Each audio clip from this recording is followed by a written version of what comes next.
Repercusiones de este anuncio ya mismo con Nicolás Pertierra, economista jefe del Centro de Estudios Económicos y Sociales, Scalabrini Ortiz. ¿Cómo va? Bienvenido.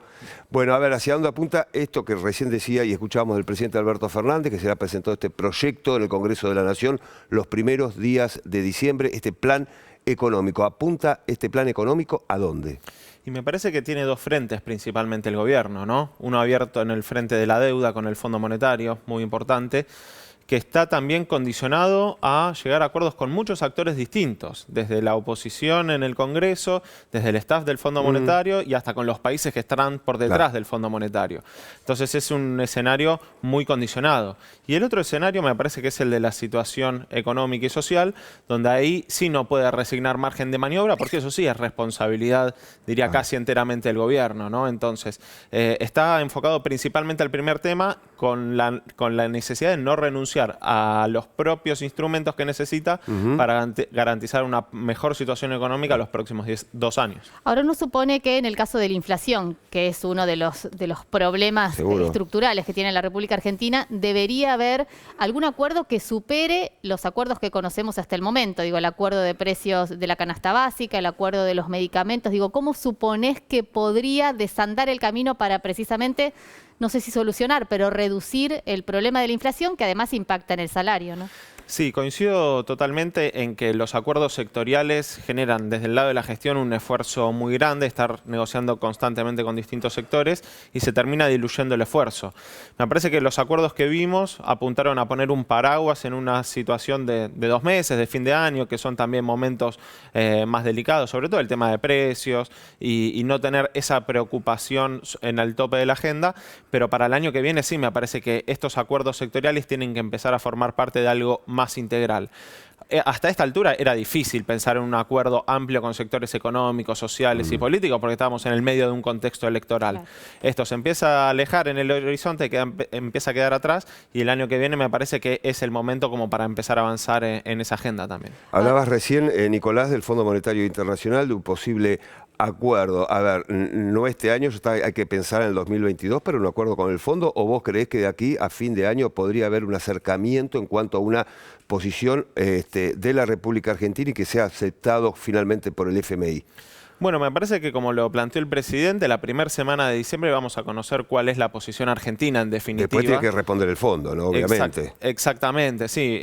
Uno entiende que por cómo lo planteó también el fondo avalaría en principio alguna de estas medidas. Lo importante es, igual me parece, para negociar en mejores condiciones con el fondo, es que toda la Argentina y no solo el gobierno se encolumna a través de un mismo esquema de acuerdos, ¿no? de consensos en ese sentido para poder fortalecer la posición negociadora.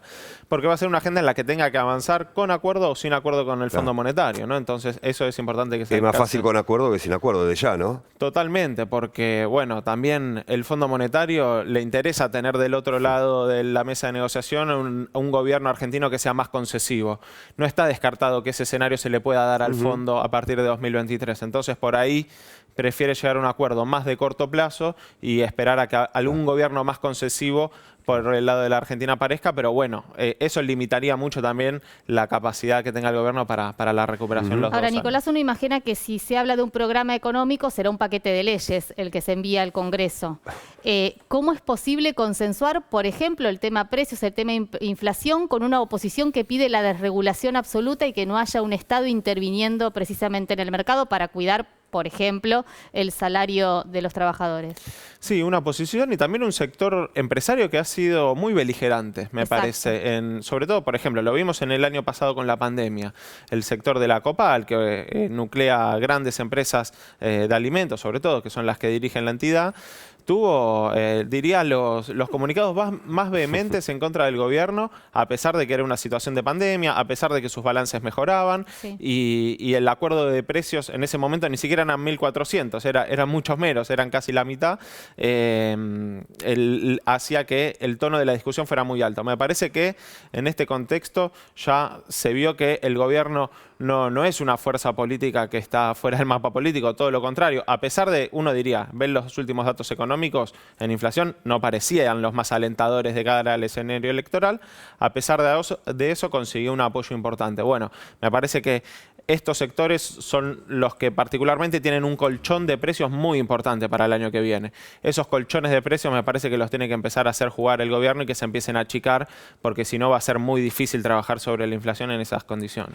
A ver, por último, Nicolás, se hablaba mucho de este lunes, ¿verdad? La semana pasada o la anterior se hablaba mucho que era otro país económicamente hablando el lunes, con otro dólar el lunes. Nada de eso sucedió. ¿Obedece a los resultados? ¿Obedece a qué? Porque finalmente el gobierno nacional perdió por 8 puntos.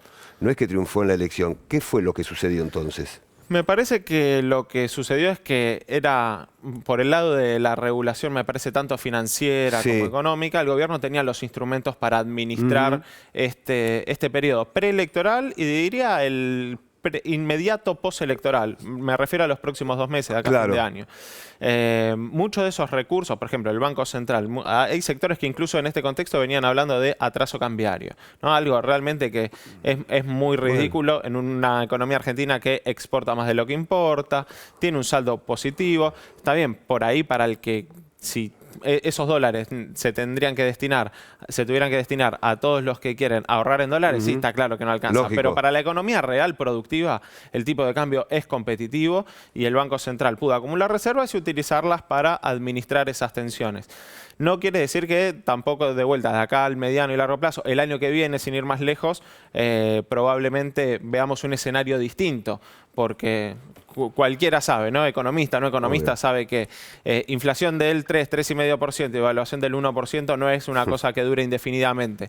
Pero en estos meses y estas semanas me parece que tiene instrumentos como para administrarlo sin sobresaltos. Nicolás Pertierra, gracias por haber venido a esta segunda edición de Noticias. Gracias. Muchas gracias.